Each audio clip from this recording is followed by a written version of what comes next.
All right. Hey guys, welcome to CABMA's webinar, Pandemic Life of an Athletics Business Administrator. Glad you guys are here. There should be several of you guys that you can see. We've got question and answer down at the bottom, but we're going to give us about a minute more. We'll go ahead and get started and we'll let everybody introduce themselves.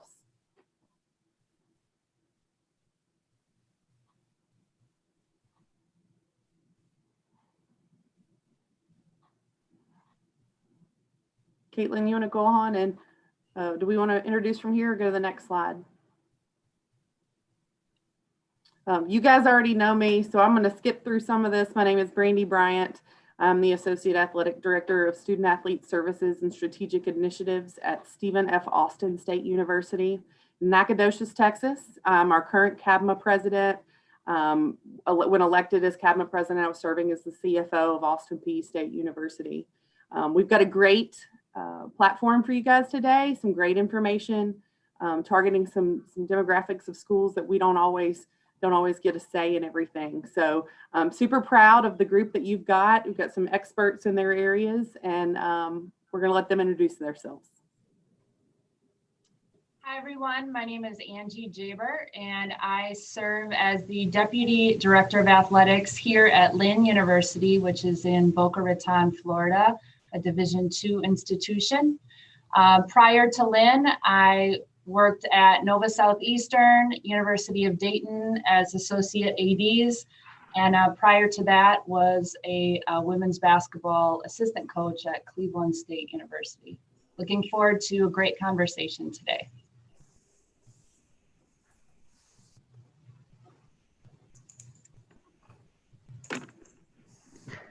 Hi, everyone. I'm Megan Jacobson. I'm Senior Associate Athletic Director at St. Thomas. We are University of St. Thomas, currently Division III institution in St. Paul, Minnesota, where it's currently snowing, and they are saying 9 inches. We'll see if that happens. I formally started my career in basketball similar to Angie, did some professional work and have been at the University of St. Thomas for majority of my career. It might be helpful to understand the scope of where our institution is at, because it might lend itself to some of my answers today. So since COVID has started, we are yet to compete in any competition. We've had some semblance of fall practice for our sports, and just in the beginning of January started gearing up with testing and back to winter sport practice. And then we're keeping our fingers crossed for some competition come early February. We also are in a unique position because we are shifting from our current divisional classification of Division III to next year starting in Division I. So we are working at this kind of instant kind of mitigation of budget, but also our future is growth, which feels weird based on a lot of the conversations we're having in terms of cost savings and cost reductions and lower revenues. So we are like in mitigation mode, but also in growth mode all at the same time.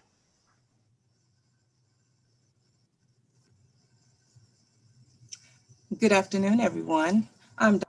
Wanda Miller. I'm the Assistant Athletics Director for Business Affairs and Senior Woman Administrator at Fayetteville State University. I'm proud to represent my alma mater today. At Fayetteville State, we offer 10 sports programs and serve a little over 200 student athletes.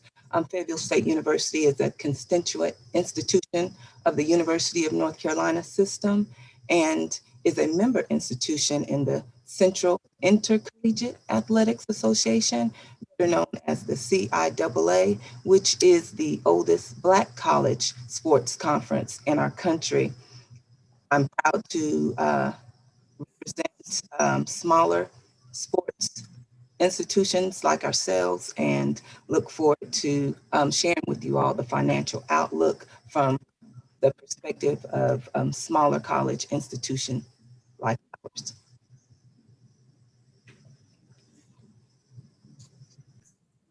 Hi, everyone. I'm James Shulkowski. I'm with Trinity College in Hartford, Connecticut. I've been here a little over a year and a half. My background, I came to Trinity from Quinnipiac University here in Connecticut, and I also worked at Sacred Heart University in Southern Connecticut. Okay, guys. Well, thanks for those introductions. Let's just run back through really quick. If each of you can say the name of your school, where you are, and what division you are, just so we can talk about that. I'll refresh. Stephen F. Austin is a small FCS Division I institution in Nacogdoches, Texas. Angie, you want to? Lynn University is a small private Division II school, a member of the Sunshine State Conference in Boca Raton, Florida. Good afternoon. Fayetteville State University is a Division II conference in the CIAA, located in Fayetteville, North Carolina. University of St. Thomas, again, is in St. Paul, Minnesota. We are current Division III. We're a private institution. We are home to the Minnesota Intercollegiate Athletic Conference, the MIC. Next year, we're going to land in an all-sports conference with the Summit League. We're going to be members of the Pioneer Football League, members of the CCHA Men's Hockey League, and members of the WCHA Women's Hockey League. So that's our current state. Trinity College is a Division III institution in Hartford, Connecticut. We're part of the New England Small School Collegiate Athletic Conference, mostly in the Northeast. Okay, wonderful. So if it's okay with you guys, I'm going to go ahead and get started. First question, Angie, I'm going to tap you to answer this question. It's like, how are you handling long-term budget impact of the pandemic? How are you planning for the future? And what new budget controls have been put in place post-pandemic? Okay, yeah. So, I think when we look long-term, it requires really a fundamental shift. As I thought about this question in preparation for today, it kind of requires a fundamental shift in philosophy. So, pre-COVID, when approaching budget type issues, I always looked at them from the lens of what can we do that doesn't impact winning, right? So what can we cut that doesn't impact winning?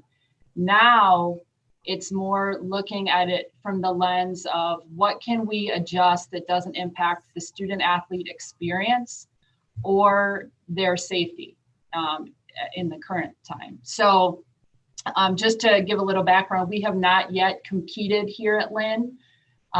We are hopeful to compete in a variety of sports in the spring semester. At this point, mainly golf and tennis and cross country and swimming. So, but when you talk about impacting the student athlete experience and the lens that I've shifted a little bit, I mean, mainly for us, that came down to scholarships. And, I had a friend say to me early on in the pandemic, if you ever wanted to cut a sport, now's the time. And we at Lynn University, we did not want to cut sports. And, unfortunately, some institutions across the country did have to do that. And I certainly understand that. But for us here, the priority was not impacting scholarships.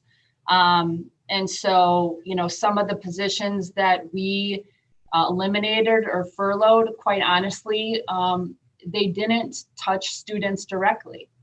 And unfortunately, a lot of them were on the external side of the house.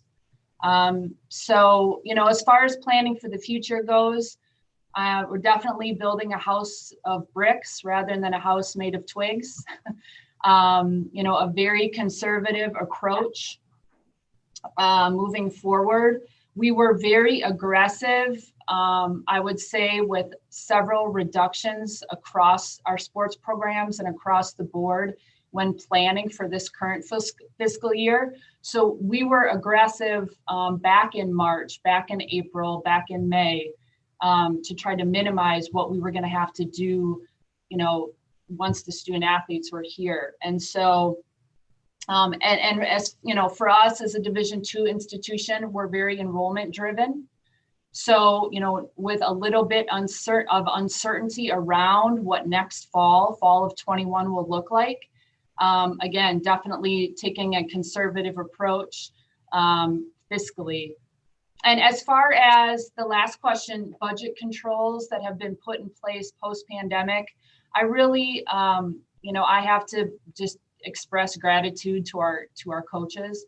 I'm sure none of them are on, but you know, they all fully understood our role in making sure that the university was able to continue to function as we're accustomed to. And so, you know, we've asked them to place greater scrutiny on themselves, and they're asking more questions when it comes to even, you know, expenses that in the past they would have considered insignificant, $100, $200, you know, coaching due memberships and, you know, subscriptions. Now it's, you know, hey, just want to double check and make sure this is okay, versus in the past, they would have just gone ahead and done it. So coaches, I guess, you know, determining the things that they can live without. And then as administrators, as far as budget controls, you know, again, I would just say greater scrutiny with every dollar being spent. Absolutely. And I think, you know, we always say that, you know, everybody wants to trim the fat, but, you know, institutions like ours, there's not a lot, but yet you still, you know, have to hone down and dig in and find every little bit here and a little bit there for some of that. So thank you for your insight on that, Angie. Our next question, I'm going to move over. Megan and Angie, excuse me, James and Angie, y'all go ahead and chime in on this one too. How has the pandemic changed travel? Do your coaches still do their scheduling? Do they need to be approved? And how are you handling travel costs? Sure. Just to give everyone some background, Trinity College right now has not had any competition yet this year. We're hopeful that spring competition is going to take place with our traditional spring sports and hopefully get some type of competition for our fall and winter sports. But we've been having some conversations since the summer before decisions were set in stone on what we were going to be doing for competition. And, you know, we were looking at mostly conference scheduling. How do we eliminate overnights? Obviously, not a lot of people wanted to stay overnight, not knowing the cleanliness of something and how the virus is going to be spread. So, you know, back in the golden days, we'll call it, of the early days of the conference, there used to be some play where you'd play a conference game at a neutral conference site.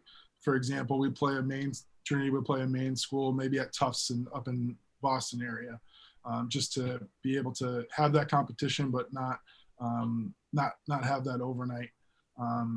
As far as any out of conference scheduling, we're really looking at what the conference is going to do first. And we've told our staff they can go out and have those preliminary conversations with schools and say, hey, this is what we're thinking of doing. What are you guys doing? We're fortunate enough in Connecticut that we have some institutions, some conference institutions and other Division III institutions right here in the state that it's an easy day trip and we can provide some type of competition for all of our sports, which is great. And really just when we're looking at traveling, every team originally would, for the most part, have their own vehicle, whether it's a coach bus or a large passenger van or something like that. Now we're looking at, are we putting two smaller programs on the same bus to go to the same location? Just kind of cut those costs there. And another piece, which we really don't want to do because it's going to inhibit the student athlete experience that Angie was alluding to in the first question, is, we really don't want to limit roster sizes, but at the same time, like, it's less meals. And if we do end up staying overnight at a hotel or something, it'd be less cost there. So that's kind of what we're at right now. Sure. What about you, Angie? Yeah, same with us, Brandy. When we do get to competition, no travel outside of the state for this year, no overnight trips, with the exception of golf, who will be staying at Airbnbs, and putting, we'll have 16 people on a 55 passenger bus. And then, coaches are, going to travel because of that, 16 people on a 55 passenger bus. Coaches are planning to travel less people if we do, if we are able to compete in baseball and softball, they'll be traveling with the bare minimum. So, and then, also for us, we're not using locker rooms this year. So we've had to get very creative with some pods and tents and things like that for student athletes to change in, and just really, getting creative. But definitely travel's going to look a lot differently this year for sure. For sure. And I'll share a little bit of a perspective because mine's just a little bit different. We played a full football season. I think we were one of 4 FCS teams that competed this fall. Was a little bit of a challenge. The Southland did limit our roster sizes. That's the conference we're currently in. And as I told you guys earlier, we're transitioning to the WAC. But playing football was difficult. I mean, it was hard on the fan side and getting people inside, but I think, some positives, we generated a substantial amount of revenue. I mean, the linear square footage of our stadium allowed for that outdoor capacity and mask wearing. But I'm also going to jump in. We've got a question that came in online that was like, how are you handling testing cost? And I will say, when it comes to travel and some of those, your scheduling, we have limited the non-conference competitions that we have based on testing. So if we were invited to a large track meet like at Houston or somewhere else, and their stipulations are greater than what ours are, then it's not a contest that we're going to get in. So we've tried to keep the minimum that we can do. We also worked on the timing of some of our games so that they were 2 days before a test, so you'd test then, and you'd only have to test twice a week instead of 3 times a week, and trying to work on the timing of some of those things. But also is negotiations and working with your local departments. I think we all talked about this earlier in the week about, working on using the resources that you have and building relationships. So it was a great opportunity for us to work with our local health department, to work with our services on campus and what their opportunities are too. So costs aren't easy, Brian, and I will tell you that we played a couple game guarantees that we didn't plan on playing because we spent a ton of money on football testing this fall, but the additional revenue that football generated this fall is going to pay for our spring testing.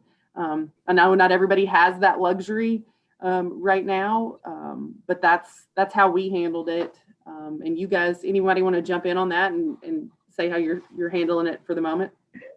I'm happy to share maybe like other Division IIIs on the call. Testing costs were a big indicator whether we thought we could pull off any semblance of competition or not. Can we really afford to test all these athletes? And as many of you maybe have found out too, we've discovered the testing costs really have been like all over the board, along with the guidance in terms of following within the NCAA and our state in Minnesota guidance in terms of higher education and athletics. So we were, this came together at the end of December, right before break. We were able to partner with Hy-Vee grocery stores, which I don't know if they're not just regional, but Hy-Vee was given a federal grant, which allowed them to partner with higher ed institutions and administer free testing. So we are currently leveraging the parameters of the program that Hy-Vee has offered, and right now at no cost. It is month to month, so we will at some point maybe eventually have to incur some testing costs, but at the moment we are excited about our partnership with Hy-Vee. Yeah, great partnership. Good job for you. We're going to go ahead and keep going. Next one, Megan, it's you again. As a college business administrator, how do you go from someone who is naturally transactional to being more personal with your coaches and staff as a result of the pandemic? Yeah, I like this question. So I was thinking about it. We're not only transactional, but we're also super cyclical. Like, I don't know if anybody else is feeling like this, but October, we do our EADA reporting, and then the season is over, and like everything flows in this very like cyclical way. In this year, I've been thinking to myself, like, what month is it? It's January? Yeah, it's January. What sports are we supposed to have in January again? Like, I think I might have forgotten. And so, you think about our shift in our, we keep saying to everybody, don't worry, I'm just like a little out of rhythm, you guys. We'll get back into it. And so we've had pretty funny conversations about like, how do we change the way we look at what successful work looks like for us right now? Cause like, there's days successful work are managing our audio on our Zoom calls. And, I think we need to sit back and remember that in order for all of us to be successful, to really take this kind of people first perspective. And between remote work, being out of rhythm, the scariness of the uncertainty, I find that our staff is really like searching for just some connectedness. And so one small thing that we kind of started just off the cuff, and remember, it doesn't matter what I think level of your athletic department is, or where you sit within the level of your athletic department, you can do these things and impact no matter where you're at with groups that make sense. And so we have a group of predominantly sport administrators as we're transitioning into a larger organization. And so we meet weekly, and we started highs and lows. So to kick off every meeting, it's now become this ritual to say, like, my high for the day is I get to participate in this webinar. My low for the day is like I had to curl my hair 3 minutes before we started. And it sounded like kind of corny when we first started, but it's amazing what you can find out about your colleagues and kind of where they are emotionally at, because we're all over the place, with COVID. And so, you can start to really understand, like, oh, now I know why so-and-so's maybe responding in certain ways. And we've gotten to the point that yesterday, actually, as I was thinking about this call, we had our meeting, and one of my colleagues said, you know what, I want to do highs and lows, and I don't want to talk about any business. And so for the full hour, we talked through our highs and lows, which is now actually taking up majority of our meeting time. And we intentionally didn't talk about any business. And so I just recommend that, even though it doesn't feel like we're checking off our list or like finishing our, financial reports that are all due, like there's real good long-term value to our departments when we can think of terms of that way. Sure. Great answer. Great idea. I will tell you that my favorite word is but. Okay. And when you say that your favorite, it's like, because you always say no, but. Because, it negates the thing that you said before. So oftentimes as somebody in the business office, you say no so much, in that way. Now you have to use the word but. Like, no, we can't do it this year, but we can do it next year. Or no, we can't do it this way. However, but we might be able to do it this other way. So I think it's also given us an opportunity to be a little more creative. But, I think too, the connection is there with our coaches too, because they know that we're in a tight spot and they are too, and we're all in this together on the same mission. I've actually got the next question, and it was like, what are some new revenue opportunities that your department has compelled to implement due to the pandemic? And, I think that, in the midst of transitioning, Megan, when you're transitioning to a different one, we're transitioning to the WAC. So we now have some wacky packs and ticket sales and using some creative stuff and the things that are happening right now. But from the fundraising side of it, at the end of the year, we did a big push. This year we're struggling, this year everybody's struggling. Can you give?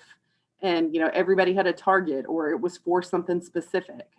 So we were able to do some last minute pushes at year end in order to get some additional revenue, at least in their discretionary funds. Because right now, if anybody wants anything extra, they're gonna have to pay for it, right? But I think there have been pushing the opportunity for people to manage. Like I said, us still having football was a really big deal, but we had to get creative with seating. We reduced our basketball capacity. We are having spectators and have.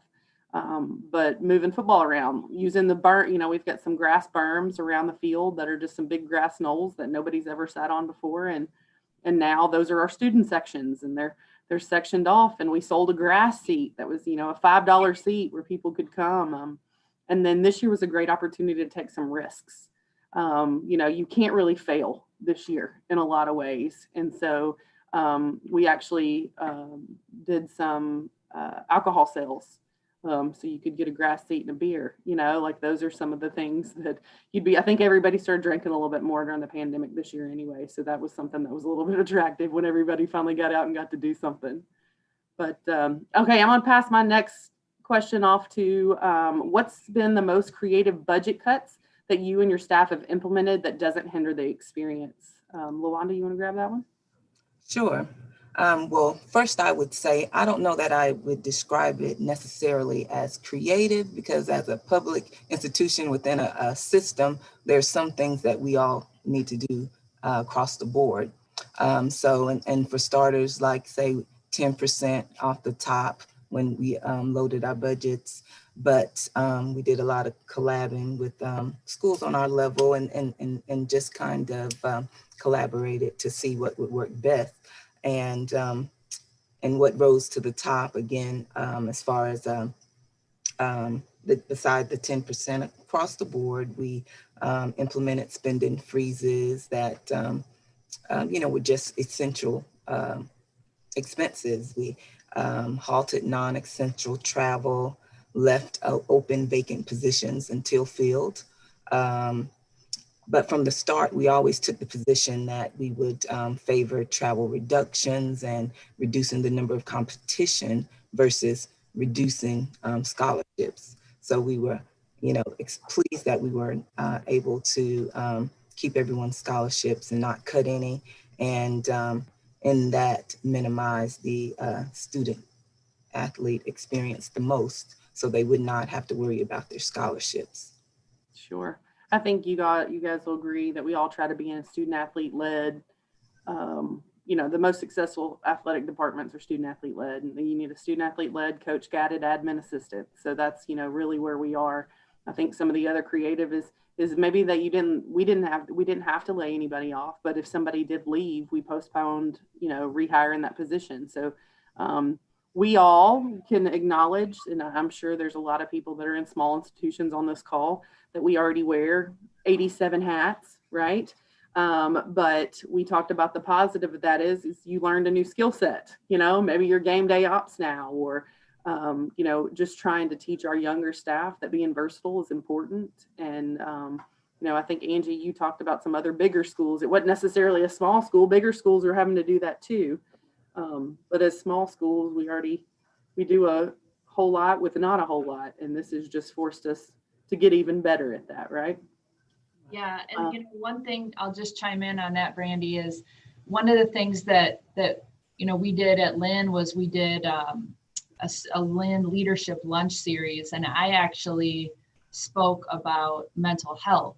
And I'm certainly not a mental health expert, but I did a little research on mindfulness, partly out of my own curiosity, as somebody who tries to practice yoga, does a very poor job at it. But, and so, to your point is whatever the situation requires, right? So unfortunately, one of the cuts that we had to make was our part-time sports psychology position.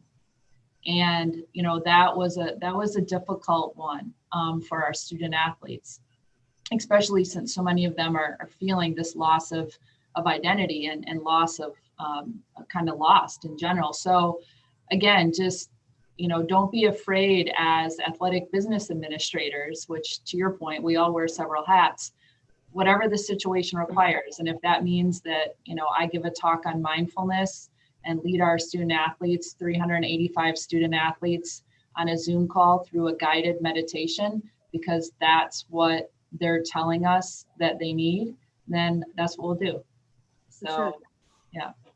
Well, like I said, I think we all did a few things. We are all worried about our kids not being here. I think I shared with you guys yesterday, we did those $40 menus. I was able to research and send them out. There were 12 weeks of menus for our kids because I was worried about them financially. Here we are worrying about our budgets, but there's a lot of people that are struggling, that maybe they got money from their parents and now their parents are laid off. And, a lot of our kids on partial scholarships that are having to get jobs and do anything. A lot of that's limited. So creating those inexpensive meal plans and recipes and stuff so that they could cook for themselves. One, it continued their life skill.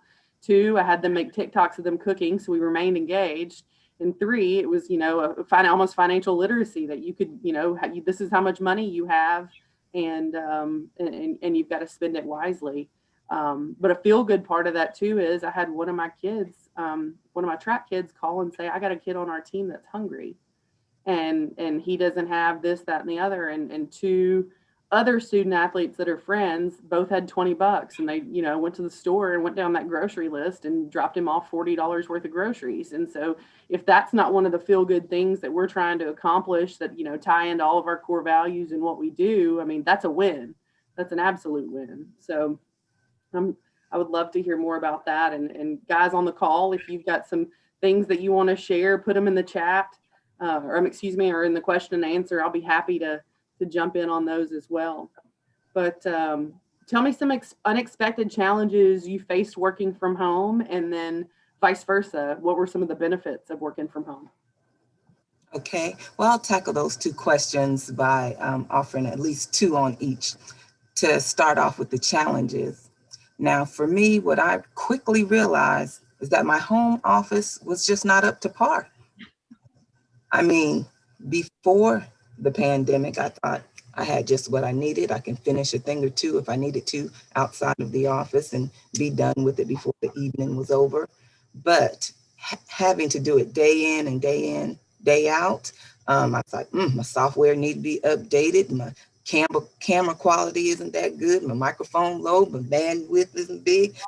Everything's slow and unstable, you know. And I didn't know those things. And don't let an internet outage happen. Then how in the world can you be connected or even be halfway successful? So to me, the technology hiccups were the most challenging, unexpected outcomes of working from home. Had to pick all that up, you know.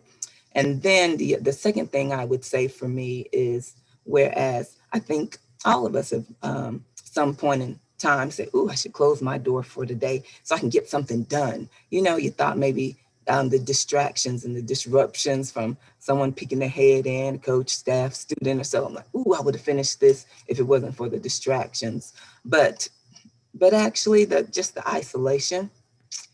After a long period of time, I think that was an unexpected challenge more than I thought it would, because I know every day I said, I might want to close my door to finish something. Door open, come on in. Yeah. Because, the lack of human interaction after a while, you know, does, lead to some sort of being a downer. And as a social person and actually a cheerleading coach, I was like, now it's too long. I need some, people in action. And then to flip to the advantages of it, if I would give my top two, I would say I knew I would enjoy this flexibility and setting your own hours to get things done, but I was not aware of the mental and physical recovery that would just come with that ability to have a freedom of schedule. The health aspect of being able to, cook at home and balance and plan meals. That was a big advantage and served as, a positive for me. And then secondly, I would say the biggest advantage was, the ability to log into some other trainings and professional development and receive an additional certification or two that I would have never had time for. So that was an unexpected advantage and something that I'll have with me moving forward. So that's awesome. Yeah, those are awesome. James, what about you? You know, I'll start with some challenges first. So Trinity College is a small Division III school, and they're very much a in-person institution. Certainly, the transition for them to go to remote was enough for the institution to handle. On my end, it was, how do we continue to function business-wise, paying invoices and checking mail, and how do we do that from home? And it was a challenge at first. Our staff were certainly people that were always used to coming in the office. So it was, I had to create basically a step-by-step guide, how they could log into the VPN, how do they access OneDrive, how do they access their office voicemail, all those things. And then transitioning our folks in the main business office, to accepting PDFs, because you're putting all the paper copies in the office mail and they want those paper copies. So scanning a lot of receipts and things like that, getting them to sign off on that stuff. And that was probably the biggest challenge. It's just, going from that more, let's just say we're going to make it a little more modern. than what they were used to. Dated processes, huh? Yeah, yeah, it was challenging, but you know, as far as advantages though, you know, my background in the way I've always worked, I've always come into the office. I've never had a work from home office. So it was nice to work from home. I got to spend a lot of time with my family. When the pandemic hit and we closed down up here, it was mid-March. My son just turned 1 and I got to spend a lot of time with him and watch him grow and develop over these last, 10 months or so. So I actually had to make a home office. I had to buy a monitor, get a desk, get a chair, all that stuff. Which was all great. It allowed me to see if work from home life could be something I could do. And I think I can do it. I don't know if I want to do it all the time, but I think it's something I can do. Sure. And I think you guys could all chime in with this too, is that, you think working from home is like, yes, like I get to where I've been, away from my kids and my family, and I've never had the opportunity to be at home. I'm gone all the time. That's why I won't tell my kid we can't have a dog. It's because we're never at home and we're going and doing. And thinking back now, maybe I should have got a dog and trained it over but we're not going there. But you also, when you're on a Zoom call, I think being on the computer, and LaWanda, like you said, talking to your coaches, that FaceTime is different than staring at your computer. And there were days that I felt like I was Zoom calling from 7 a.m. to 6 p.m. or 7 p.m. or depending on what you had. I mean, I still met with SAC, and sometimes we met at night. And I was exhausted. I was more exhausted on my computer at home than I had been, working a regular day in the office. And I think that was surprising to me. But yes, absolutely. I mean, I got to run and do things kind of stuff. We got to prioritize ourselves for a little bit, which I know we don't do a really good job of. But yeah, there were definitely some challenges, and I'm with you on the technology side of things. I struggled with that a little bit as well. How do you think the pandemic is going to impact smaller higher education institutions in the future, both short term and long term? LaWanda, I think I'm going to let you take that. And then if anybody else wants to jump in, please do. Okay. Well, in the short term, I would say the financial impact of the pandemic likely won't show in our 2020 fiscal year because our colleges shut down late in the spring. So most of us were able to piece together our finances for the remainder of the year. There were some timely dollars from the CARES Act, the federal stimulus package that, kept us going in the short term. In the short to mid-term, though, I think our smaller institutions, we're going to be challenged to differentiate ourselves from the larger institutions, because in higher ed, this time has certainly accelerated the rate of change, and that rate of change includes the increased acceptance of virtual learning. So again, in that short to mid-term, I think we're going to have to work on differentiating ourselves from the larger institutions who are able to do that a little bit more robustly. Since we're a little bit more than half a year within the pandemic, I think it's still a little too early to tell how colleges' finances will be affected in the long term. But again, in the long term, I do see that our smaller schools will have to create that robust online experience, and then and hopefully not see our enrollment decrease due to kids maybe transferring to the larger institutions who are able to have a robust experience. The long term, again, reality is we'll likely continue to see nationally the closing of some small private schools and the consolidation of smaller state schools. But that's just my national view. Being in the UNC system, we're a little bit more unique. The population in the state is increasing, so we've been able to remain stable.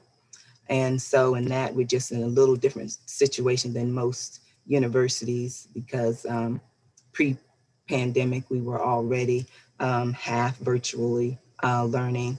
So we're in a better position to shift on our online.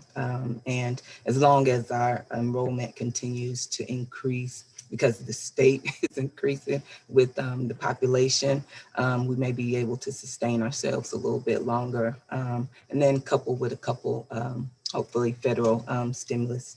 Sure. I don't think anybody knows exactly what that next stimulus is going to be either, but hopefully a positive impact for everybody. And I think a lot of it's up to states, like the states that have lots of people, like North Carolina. Texas was one of the places that people are still moving.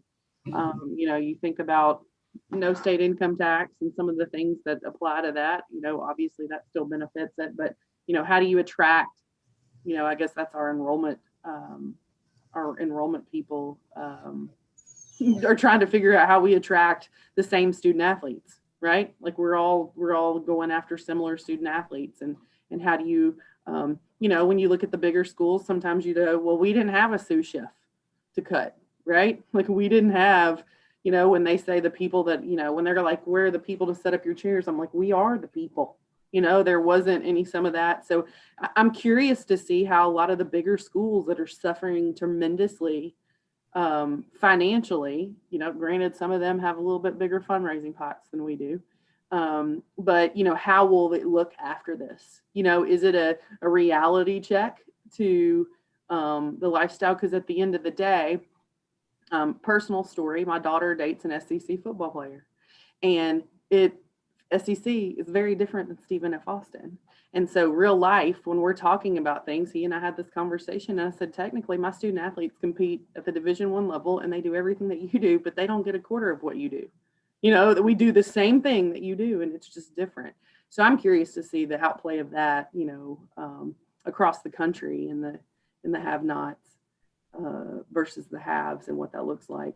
I've got a question I'm going to jump to, and this one's specifically for Megan. It says, is the University of St. Thomas planning an increase for the athletics budget going into FY22 since you're being reclassified D1, given the budget restrictions around the pandemic?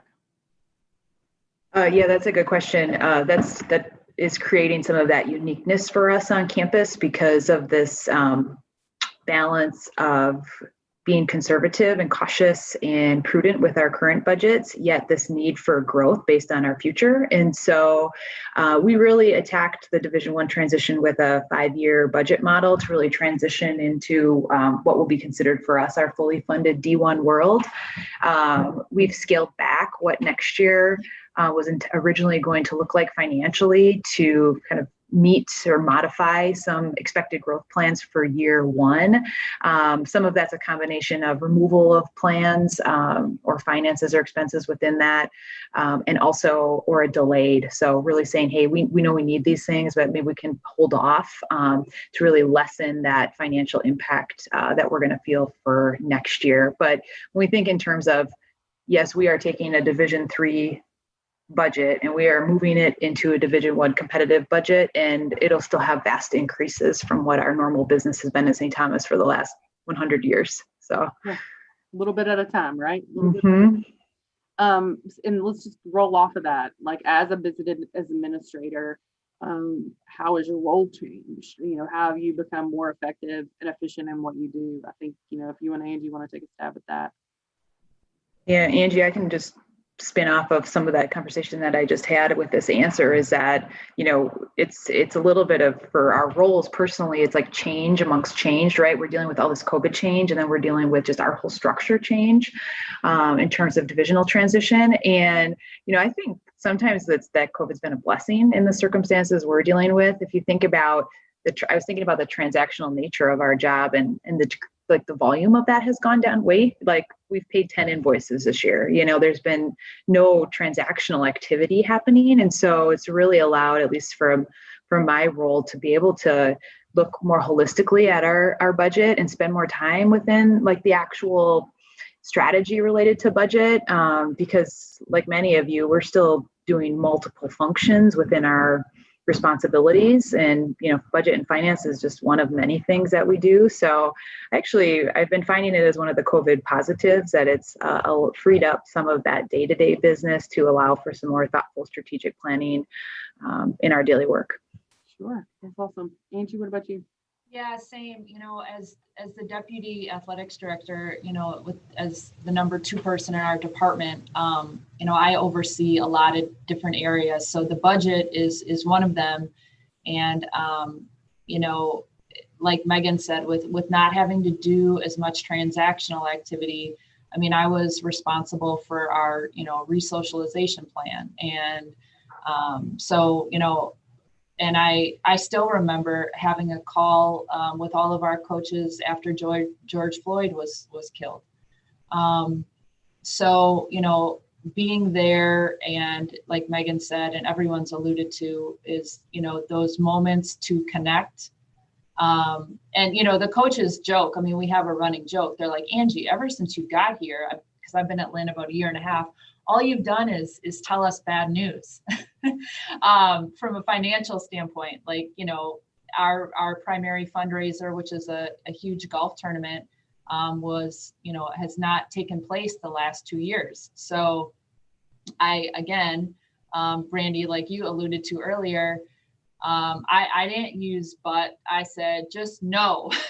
There was no but after, it was just no. So it's nice to be able to take a step back, actually, from being the bad news, the bearer of bad news, and connect with the coaches and staff on some other in some other ways.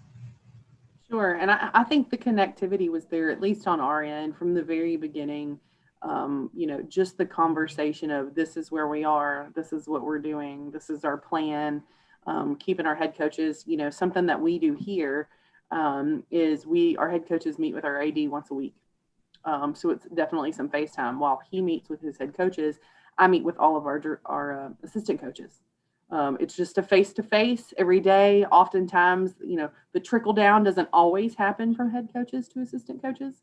You expect some information to go, but, oftentimes a lot of your assistant coaches, usually included in that is your DOPS people. But, some of those budget conversations, those are the guys that are ordering stuff and that really are in the mix. But those are often the kids, the people that are closest to the kids too. So, them sharing information about, what are we going to do this way? How are we going to be safe when we come back to campus? And then, you're able to share your contact tracing and all the things that they want to implement, but you get to be a human.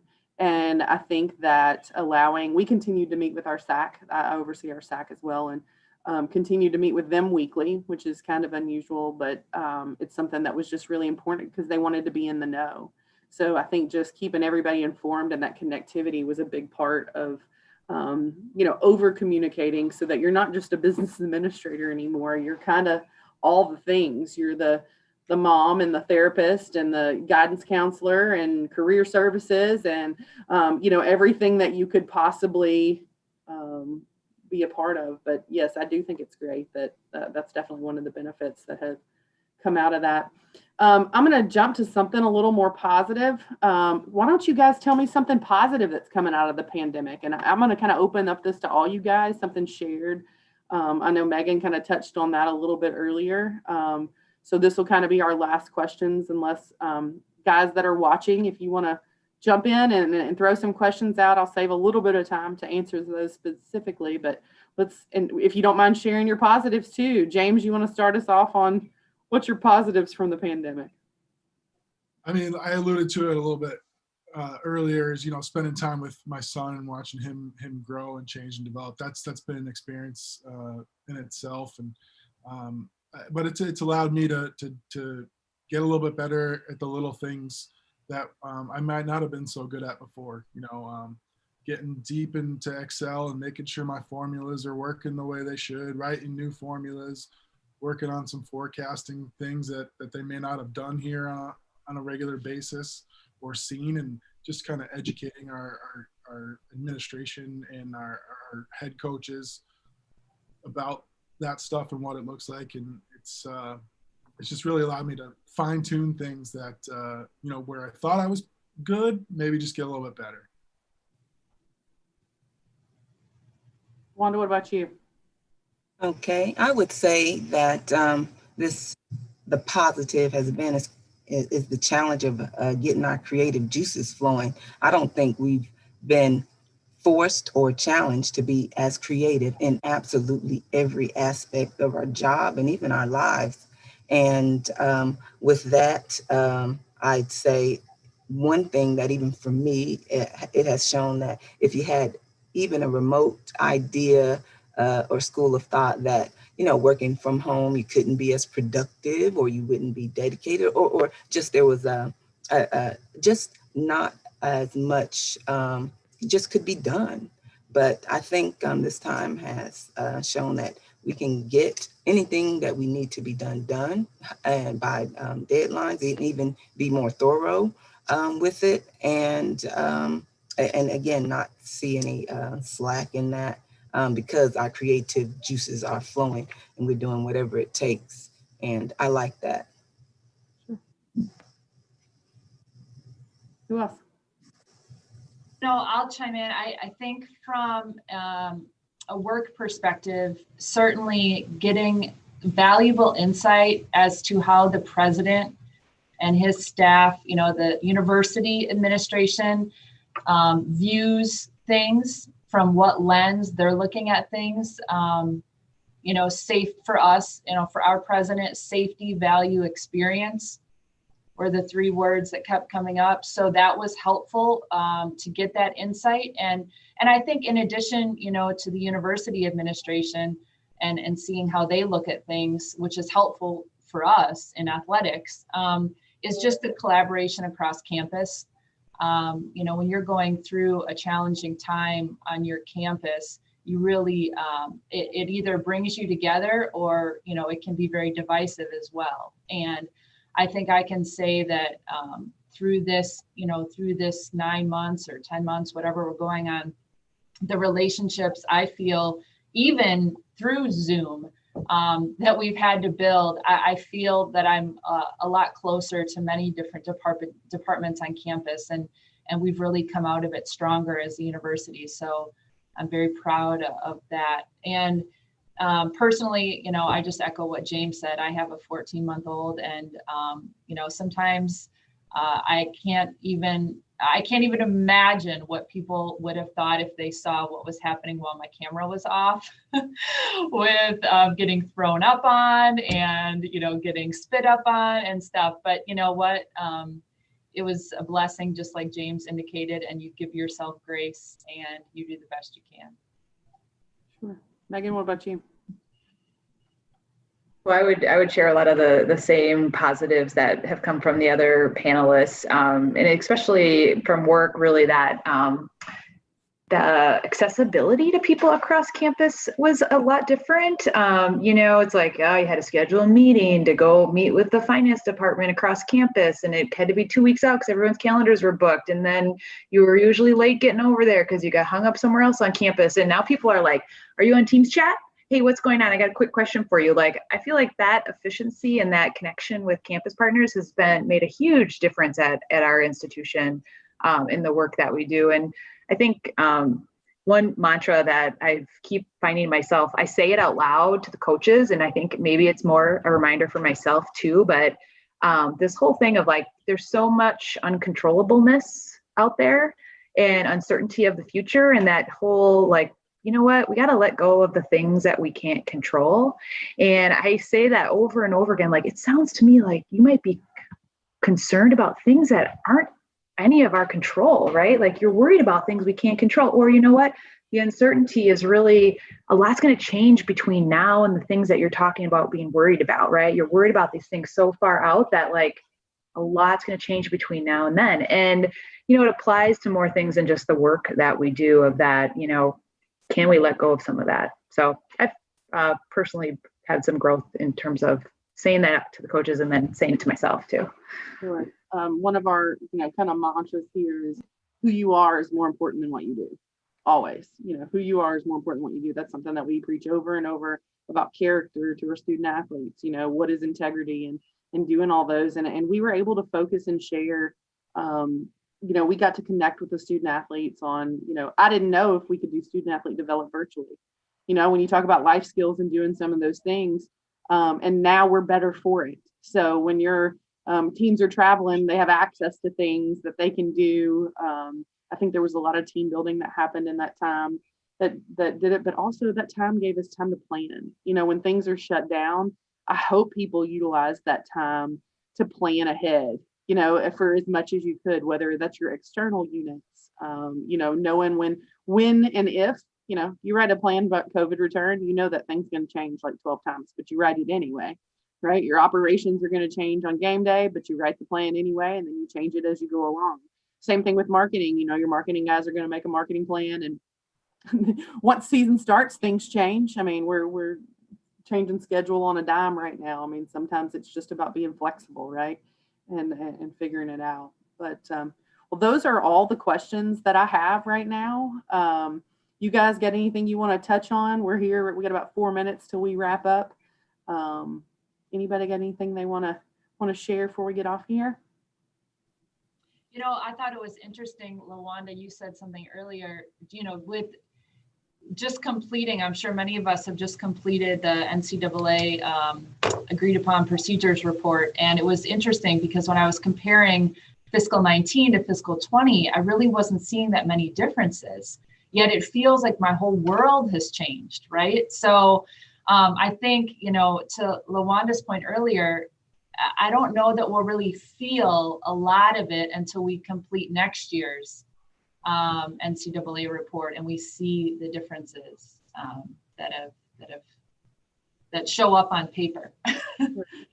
Yeah. Well, and like I said, we hope that things move up from here. I think that you know, some of the sports that were delayed this fall that are pushed to spring, and even people that didn't compete, you know, right now this is a positive. Your kids that didn't get to compete last spring, you hope that they're gonna get their season in this year, and they'll really be looking forward to that because it's been a while since they were able to compete. Here, I think I told you too, we've had several sports that were pushed from fall to spring, so we've got the opportunity to do some really cool things and winning a bunch of championships, I hope, and doing all those things. So I think spring is kind of like, you know, the flowers blooming and the sun's coming out, and we hope that we're at a place that's, you know, things are on the uptick and we can get back to somewhat of sports normal for us. But I'm gonna have Caitlin go ahead and pull up our CABMA screen. Thank you guys for joining us today. Please remember, membership is still free this year till the end of the year, but just know that we're a membership organization that's business focused. We have an annual convention that will be conducted virtually this year. It was actually great. Some of these webinars that we've done over here, we have several committees that you guys can participate in, whether that's sponsorship, membership, programming that we will do. So if there's things that you guys want to hear about or from during the convention, please go ahead and just shoot one of our executive committee an email, and we'll make sure that we try to integrate that. And then we have our year-end awards. So you'll still see some of those come out here relatively soon. But thanks you guys for everything that you guys, my panelists, y'all were fantastic. I appreciate you giving us up your time and showing your face and, you know, putting on hair. Most of y'all are still, if you're at home, thanks for putting on hair, you know, makeup and fixing your hair and doing those things for us instead of our face on our screen like we have been. But thanks you guys for being there and all the guys that came to visit. Appreciate you attending, and see you the next time. Y'all have a great one. Okay, thank you. It's an honor to be chosen.